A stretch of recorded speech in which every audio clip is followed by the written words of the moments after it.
All right, well, you know him as Bud Bundy. Let's bring him on out here. David Faustino, everybody. Hi, everybody. How's it going? Yeah. Hamilton. Whoop, whoop.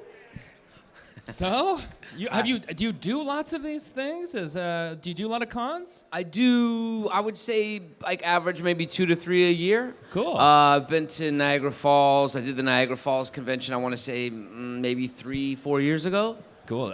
Do you like to kind of walk around as a fan when you come to these things? Do you do a little shopping? Do you ever cosplay? Do you dress up, or do you? I usually dress up as Bud Bundy, and Okay. it works well for me. You do a great job. I've done. No one's caught me yet. No. I try to, as soon as I have like a lull at my table, Yeah. which happens. I'll usually start taking a walk around. Yeah. And then, but it's always cool to meet the fans and just hear how much.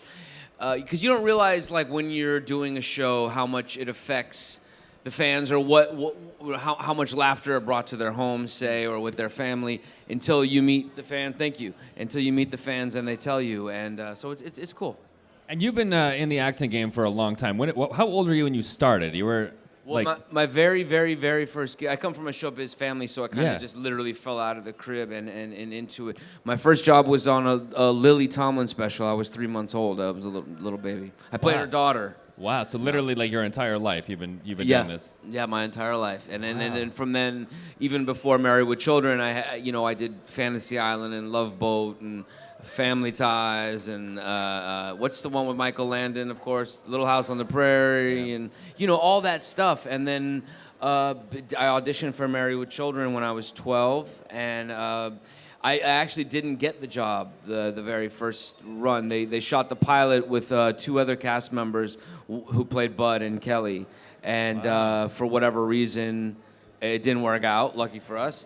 And then they held auditions again, and I decided to go. I had a new agent, and they snuck me in again, and I ended up getting it. So. Wow. Did you ever think, getting on that show, that it would have the run that it did? It lasted a long time. People loved the show. Did you when you were on set those first few days, did you think this was this is something special?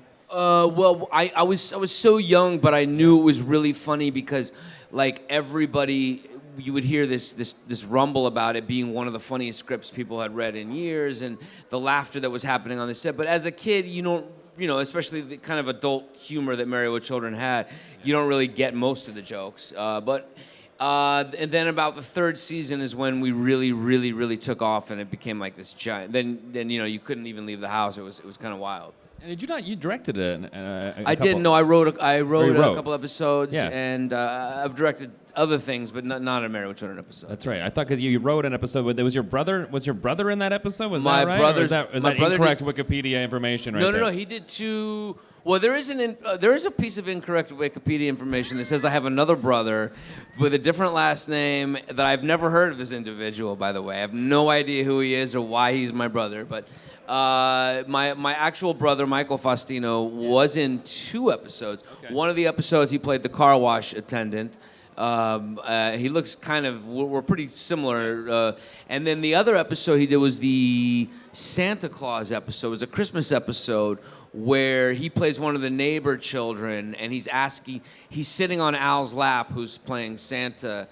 And Al says, he asks Al for something, and he says, he goes, your mother is the woman in the neighborhood who bakes all the pies for everybody except for those nice Bundys. He says, yeah. He goes, well, someday tell Daddy to come home right around when Mr. Mailman's around. And he says, what do I get? He goes, a fresh new mommy and a brand new house, or something like that. That's pretty funny. So yeah, he did a couple episodes. He's an actor. Oh, my dad was a costumer. That's kind of how we got into the business. So it's been like a showbiz family. Yeah. That's very cool. Yeah. And I got to talk about this too, because I actually just recently revisited this show, Entourage. Oh yeah. Where you showed up as yourself, which is amazing. Was that a hard ask for you to be involved in that, or did you jump on that right away? Oh no, I jumped right on it because those guys, Doug Ellen, the creator writer, he's a great guy, and I knew Doug, and obviously it was a hot show, HBO, and I jumped right on it. I got to do a couple episodes, and then I got to be in the film, which was awesome.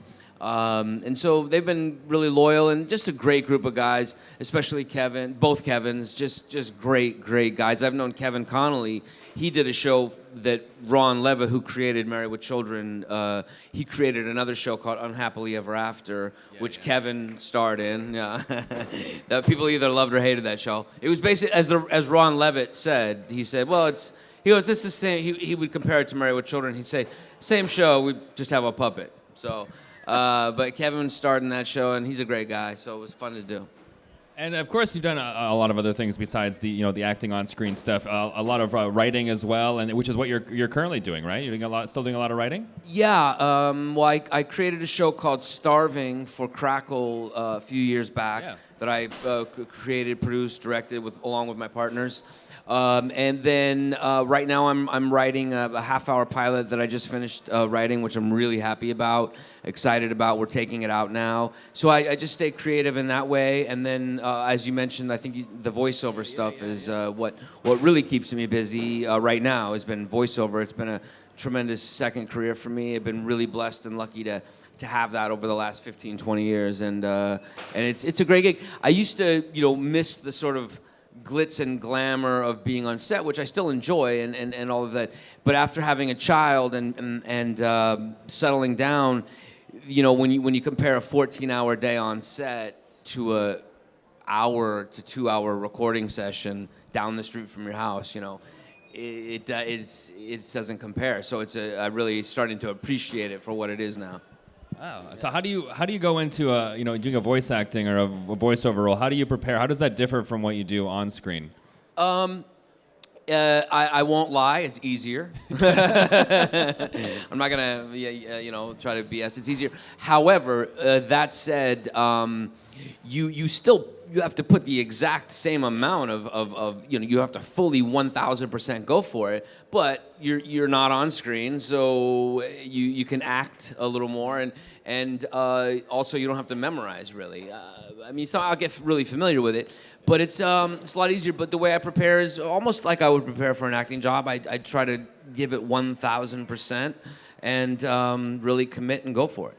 Cool. Yeah. Now, I know we have a lot of fans here that many of you have questions, so we'll get to your audience questions in a little bit. So if you don't have one, you can start thinking right now. But before we get there, I want to talk, because there's all these shows are coming back. All these favorites are coming back to television. I know there's been some talk about Married with Children making a return. Anything you can say about that? Yeah, they have been wanting to do it for a while, and I think Ed, he was doing Modern Family.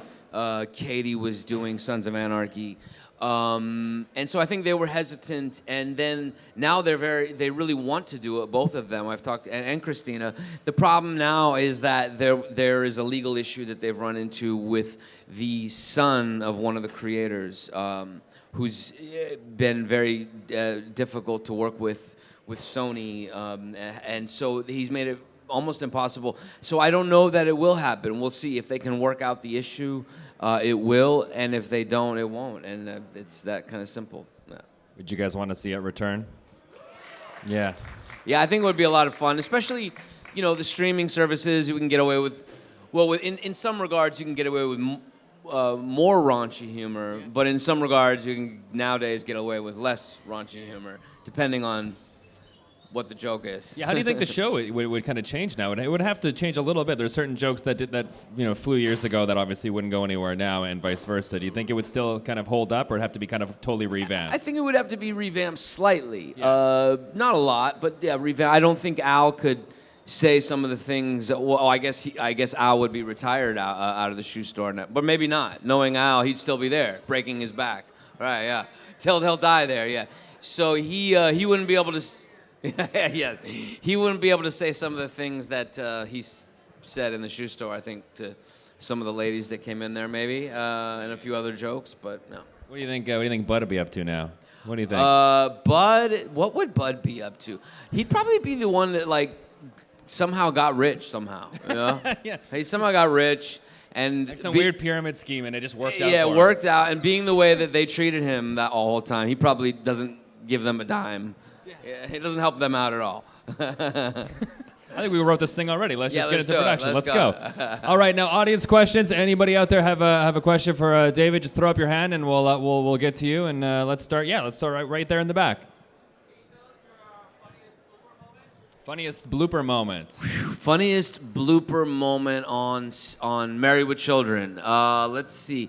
I mean, we had so much fun on that set. It was one of those sets where kind of anything went from the producers on down, Ron Levitt and Michael Moy. They just created an environment that was happy and fun, and we really did get along. We were like family. There was a couple moments. We had a lot. We taped in front of a live studio audience. So, sometimes when you're in front of a live studio audience and you go up on a line or a speech where you sort of get in your head about it, even though you know it. Now the audience is there, and then you forget it one time, then you do it again and again, and then you just get stuck. And I remember Ed. That would happen to Ed once in a while, and I remember one guy once, and Ed he was so frustrated, like he had been done it 10 times and he couldn't get it, and someone was like, "Oh, it's okay, Al." And Ed's not, he's a black belt in jiu-jitsu and everything, and he just looked up, he goes, "You want to go a couple rounds, mother? You know what?" It was pretty funny.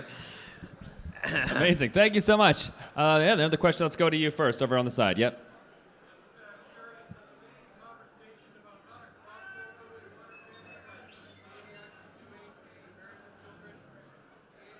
In Modern Family, I doubt it. I actually did an episode of Modern Family, and to tell you how much that's not being talked about, I was actually not in a scene with Ed in the show. So it's like I just played a random character, and instead of them having us have a moment, even just a moment where we looked at each other weird, I wasn't even in a scene with them. So it just was I just happened to audition for the show and got this weird role on it. And I thought that they would, take a moment to have us have that moment, but they decided not to. So I thought it was a missed opportunity, but I don't write it, I just show up. All right, thank you. Yeah, over to you.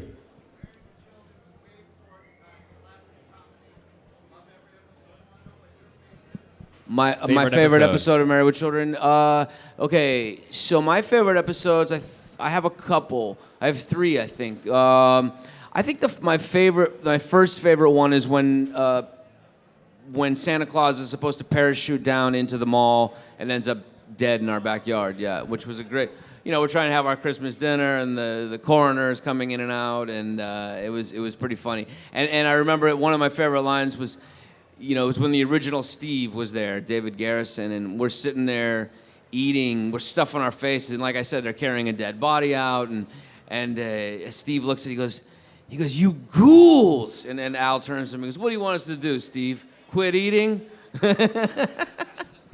But it was a great episode, and then the other one I really liked was another Christmas episode, was the one with Sam Kinison, where we had the 2-parter. Those are some great episodes, and we had a great time with him. So those are 2 that ring true. And then we had one that was called Johnny Be Good, which was what they call a real-time episode, meaning it was literally a 22-minute span in the Bundy's life where they were trying to get ready to go get this burger that Al wanted really bad. I can't remember how it ended, but it was a fun episode. Cool. They didn't make it. Man. Thank you. All right, let's go over to you. Yeah, the Canadians, yeah. Who came up with the Grandmaster B character? Well, I have, I've been a hip hop fan since I was a kid. I got into it real young, and I started running hip hop clubs while I was doing the show. And all of a sudden, these rappers would start coming to the set of Married with Children, including Ice Cube, and the list goes on, Eazy-E, and so the writers started going what's going on with Dave here? Why are all the rappers showing up here? So they, obviously knew I was into it, and so it was kind of their way of poking fun a little bit at me. But I had fun, and the fans loved the idea of it, and then it took on its own, Grandmother B and the whole thing. So it just kind of, took on a life of its own. But it started from them making fun of me, really. Yeah. Amazing. And you had a question right there, so go ahead.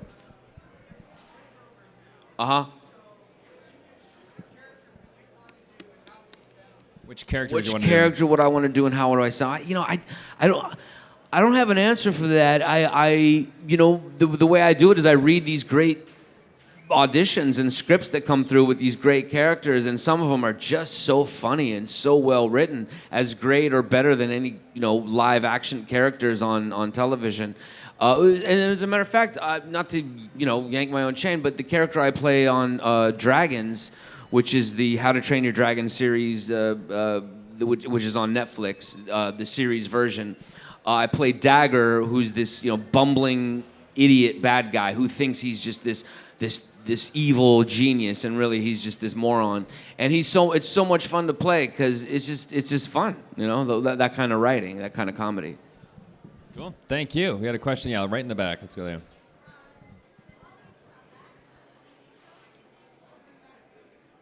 Oh, we just discussed that briefly. What I was saying is that there's a little legal issue that they've run into, and they've run into a little legal issue, not just a little one, a major legal issue they're trying to work out. If it works out, we will do it, yes, because everybody wants to, the whole class. And if they don't work it out, we won't. So we'll see. We have fingers crossed. Cool. Thank you. Let's go. We had one question on this side, I thought,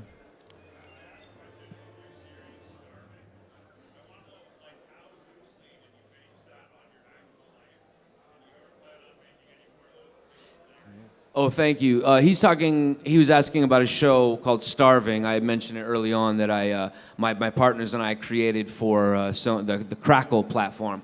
We did I think 12 episodes. Very funny show.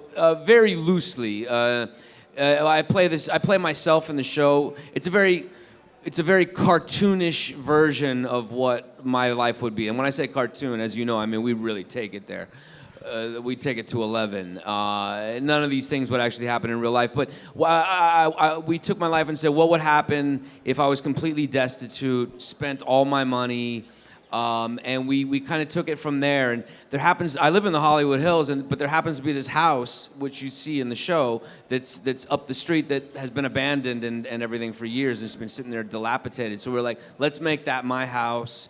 And so we just really took what it would be like, and we just exaggerated the crap out of it. And then part B, to answer to your question, is, as a matter of fact, it's funny you asked, because Sony just lately has been kind of looking at the episodes again and saying, because we were before our time. That was before the streaming services had reached the masses and people were streaming everything they're watching. So now that that's come back around, there is re-interest in creating some more episodes. So we're talking to them and see what happens. Yeah, thanks for asking. And being on a show as long as you have with Married with Children, at what point do you kind of have an influence in the character of Bud? Like, does that, in the beginning, it's all off on script, but then as time goes on, do you start kind of, involving yourself more and more and changing the direction a bit? No, well, only in so much as what they find your strengths and weaknesses are as an actor, or what you bring, and that inspires them to then write for your strengths. We didn't have any, nor would I even try to, with that level of writing and have that kind of say. Now, that said, if we were on set and during the rehearsal, because the way we would do Married with Children is we would read the script on a Monday, we'd have the table read, and then and then we would rehearse Tuesday through Thursday, and then we would tape the show Friday night with two different audiences. So they would bring in the first audience, we would tape it, much like a play. That audience would go home, we'd go eat, come back with a new audience, do the same show, and then they splice the two best parts of it together. But to answer your question, in the process of rehearsal, if you would find something that was just hilarious and you made something up in ad lib, the writers, by all means, would absolutely put it in. They weren't they weren't closed off to that, but they were great writers, so we didn't really have too much input in the actual dialogue. And working with the live audience, pros and cons of that. I feel like the pro would be you could feed off the energy of the crowd, but then there's got to be probably, you ever have like hecklers? You ever have people that just you got to kick people out if they don't kind of behave?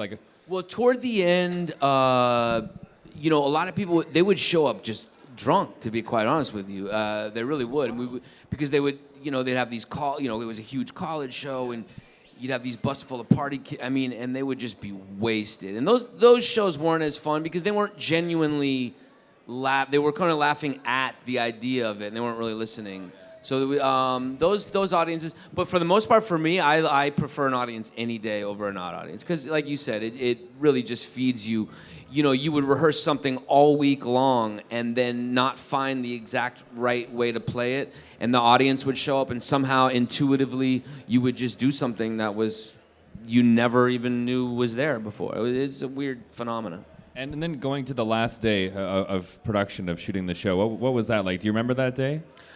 Well, it was kind of a bummer the way the show ended, and not just for us, obviously, as the family that we had become, but for the fans who had, you know, really supported the show through the 11 seasons and been there for us and been there for the network and the advertisers. And then as a sort of just a strict and cold business decision, last minute, because they were very on the fence, Fox, as to whether they were going to pick it up for a 12th season or not. And at the very last minute, the numbers didn't add up for them, and they decided to pull it.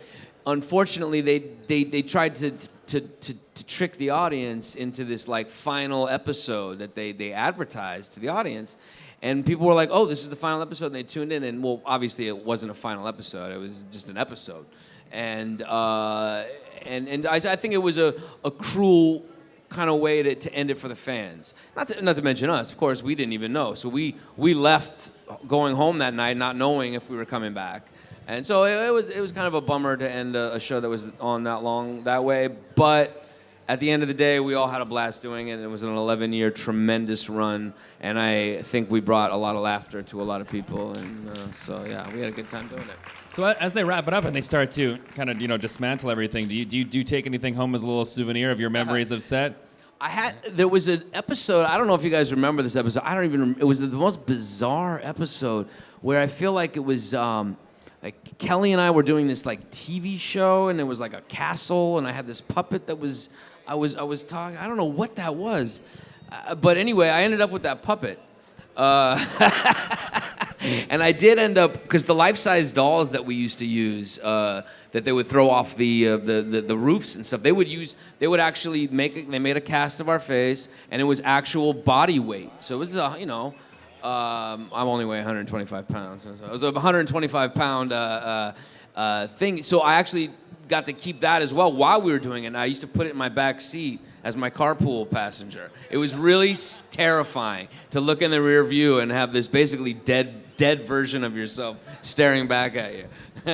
Bizarre if you got pulled over. Very bizarre, and it never happened. I kind of wish it had. Yeah. We have time for a couple more audience questions. So do you have anything else out there? Because okay, yeah, let's go right to the back. Pardon? Vanna White? What was it like having Vanna White on the show? Cool? No, I don't know. I was so young when that episode came on that I only knew her, you know, from her turning the letters. I remember her being nice. That was an early episode, though. Any other questions? Oh, on the side there. Sorry, let's go over to you.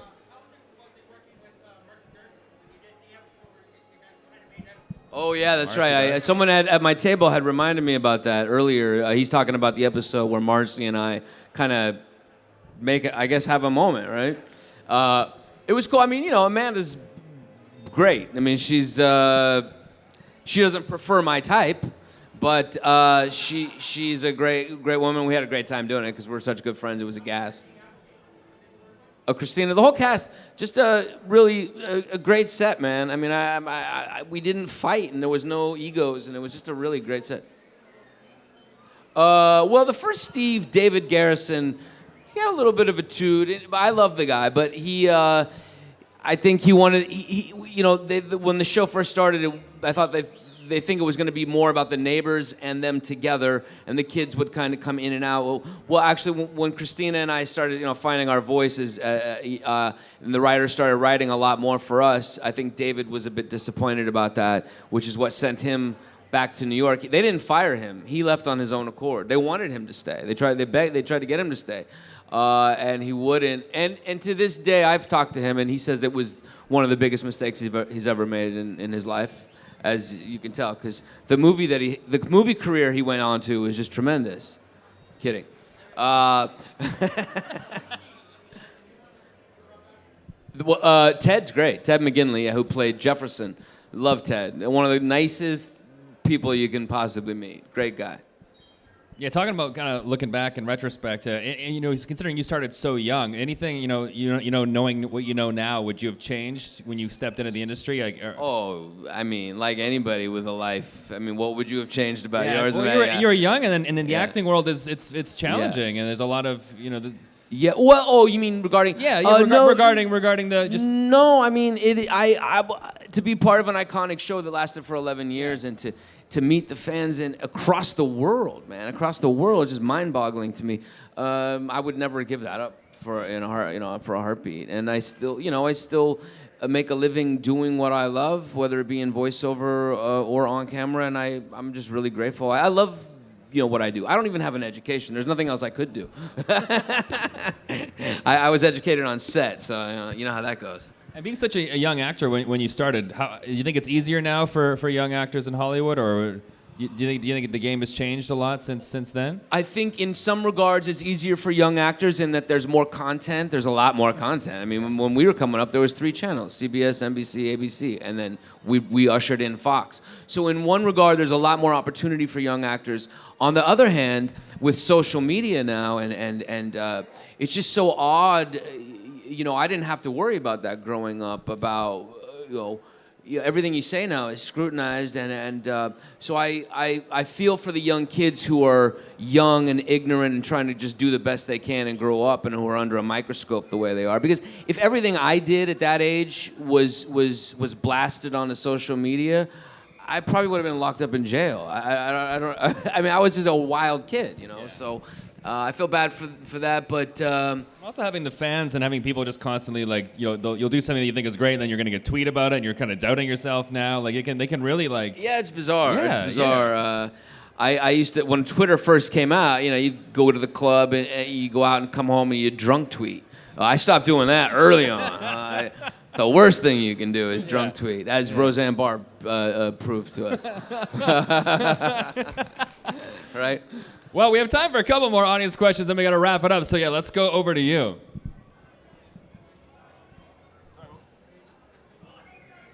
Buck was a great dog. He really was. He was a tremendous dog, and I was sad when he went. As we are, dogs just got a bum deal with that 12-year lifespan they have there. What's that about? Sucks for us too, because we got to keep losing them. He was a great dog, tremendous dog. Cool. And the follow-up dog, Lucky. I don't know what they were thinking about that. That was it. How do you go from Buck to Lucky? I think that was almost as a good. Only second worst idea was the worst idea before that was Seven, the child that they brought in for. That yeah. Do you remember how they had the milk carton? We had a run where they brought in a child. For whatever reason, we still can't figure it out. But they were like, "Oh, let's," I don't know what that was about. But it only lasted like a season? Was it about a season? If that, like half a season.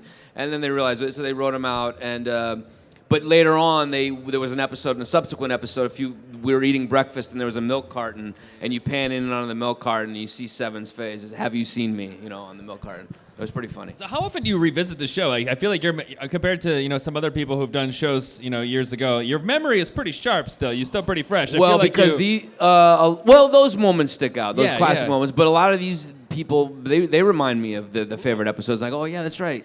Do you ever go back and watch it, or if it comes on TV and you're scrolling through, do you ever stop? If I'm scrolling through and I come across it, I will, and it's always a cool nostalgic moment. Yeah, but. I don't have it on DVR, put it that way. All right, I think we had one last question right in the front. Did you? Yeah, go ahead. Uh-huh. Uh-huh.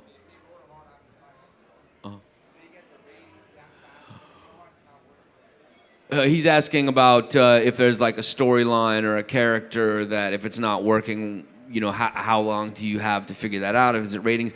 I think for us... for the Seven, for that specifically speaking, that was just simply us knowing in the moment that it wasn't working because of the humor. And to be honest with you, and this is no disrespect to that child, he was not an actor. I mean, he most obviously, that is not his calling in life, and it's not a lot of people's. He might be great at something, but that wasn't his, and he didn't understand He didn't understand staging. He didn't understand what we were doing there, and so that was part of the problem as well. But I think it just wasn't working, wasn't funny, and that was the name of that tune. Cool. All right. Well, thank you so much, man. Thank It's been you. so good chatting with you. David Thank you. Faustino, and hopefully we'll see you come back as Bud Bundy soon. Yeah, that'd be awesome. Yeah. That would be awesome. Thanks, guys. Give it up one more time for David, everyone.